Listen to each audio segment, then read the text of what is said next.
Hello students, this is a short summary for p-value method in hypothesis testing. For the p-value, the definition is the probability value.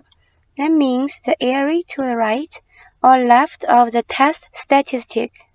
And if it is a two-tail test, then look up the probability in one tail and double it. And the definition for alpha, significance level, it is the area in the critical region. That means the area in the tails to the right or left of the critical value. So, if p is less than alpha, we reject the null hypothesis.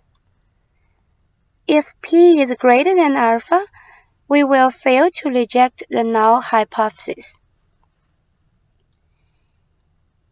So, for example, for p-value is 0.07, when alpha is 0.1, since 0.1 greater than 0.07, so we reject H0.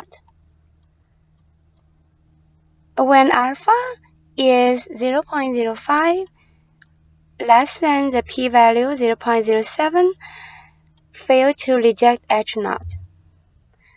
Those three figures are for left-tailed, two-tailed, and right-tailed. If p greater than alpha, then the statistic that z will not be in the shaded area. And for p less than alpha, that means for those three cases, the statistic that z in the shaded area, in the critical region.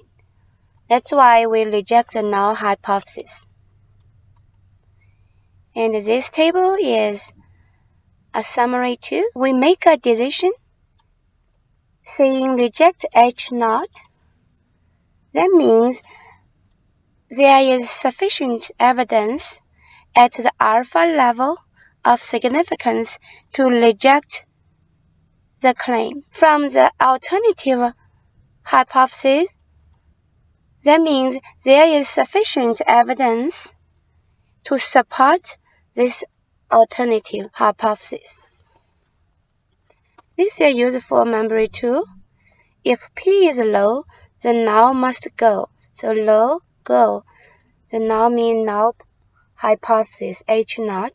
If p is high, the null will fly. So high, fly. Hope this short summary helps. Bye for now.